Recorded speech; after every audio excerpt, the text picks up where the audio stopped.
You gotta control your smiles and cries, because that's all you have, and nobody can take that away from you. Training Day, a certified classic. It's about a day in the life of two LAPD cops, Detective Alonzo and rookie Jake. But today, we're gonna look at the gangs featured in the movie. You saw the filming locations. Now we're doing a deep dive into the real gangs that occupy the hoods shown in Training Day. We did the research, so you won't have to. Training Day weaves made-up gangs into the plot. For example, Hillside 13, which isn't a real set. So who are the real gangs that occupy the hoods that Alonzo and Jake did their dirt in? Well, mostly Alonzo. Alright, let's get into it. When we first meet Alonzo, Jake sits with him at the Quality Cafe. Located on 1238 West 7th Street in downtown LA, the Quality Cafe is located in Whitmer Street 13 Hood. It was featured in a bunch of other films. A short list includes Seven, Catch Me If You Can, Gone in 60 Seconds, Ghost World, and Old School. Sadly, it's no longer there, but Whitmer 13 sure is. They're more active a couple of blocks away, along with neighboring 18th Street just to the south. The crazy thing is, they're bitter enemies. As you can see in this recent pic, Whitmer gang hit up walls just across the street from the old Quality Cafe. Their barrio is in an area just west of downtown called Westlake, which is close to MacArthur Park. Stay tuned till the end for a cool bit of trivia about MacArthur Park and the Red Hot Chili Peppers. When the city of LA issued gang injunctions, Whitmer 13's hood had the distinction of facing gentrification from commercial development, specifically the Staples Center. Guess they didn't want Laker fans or concert goers seeing the dark side of LA. The injunction targeted 18th Street, prohibiting them from gathering in public. Whitmer 13 got lumped together with 18 since their hoods are so close together. Moving along, right after Jake gets into Alonzo's 79 Monte Carlo, they cruise down Broadway. They pass 7th Street, where Jake looks out the window and sees a bunch of gang members getting cuffed. This area is too commercial for any gang to truly operate, but if they kept going south on Broadway, they'd be smack dab in the middle of Street Saints 13 Hood. Their neighboring rivals, Primera Flats 23rd Street, will be more familiar to Chicano gang movie fans, and really, gang experts.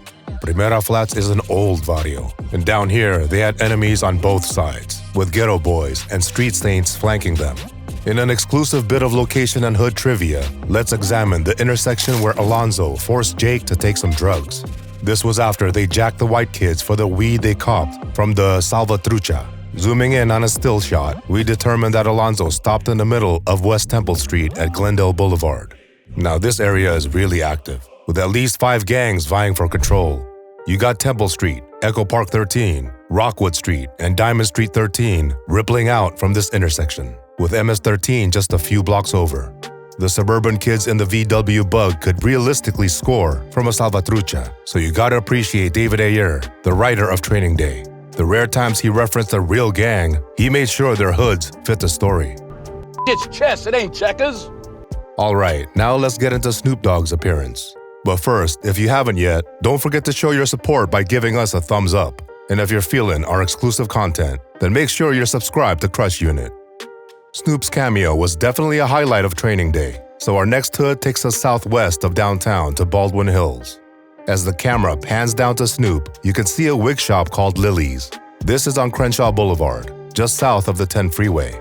A cool bit of Boys in the Hood trivia is that across the street sits Baldwin Hills Crenshaw Plaza, where Doughboy and his homies got revenge for Ricky's death.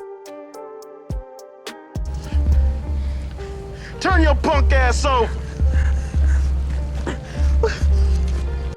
So, before Alonzo pulled up to Snoop, he and Jake would have just passed Black P. Stone's Jungle's hood to the west.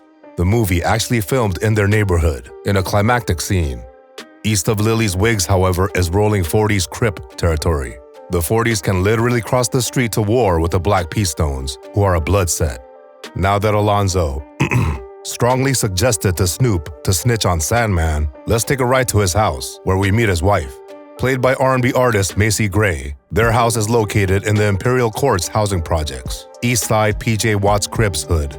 The PJ Crips are one of the oldest Crip sets in Watts. Cleabone Sloan, the film's technical advisor and former member of the Bloods, got real members of the PJ Crips in the shootout scene, making them another real gang featured in Training Day. If Clee Sloan looks familiar to you, it's because he was in 2 David Ayer movies, Street Kings and End of Watch. He was also a surviving victim of Suge Knight's rampage, when Knight ran over Sloan and killed his friend Terry Carter in a 2015 hit and run. Suge is still in prison for these crimes and won't be eligible for parole until 2034. Let's skip ahead to Roger's house. We are now in Echo Park.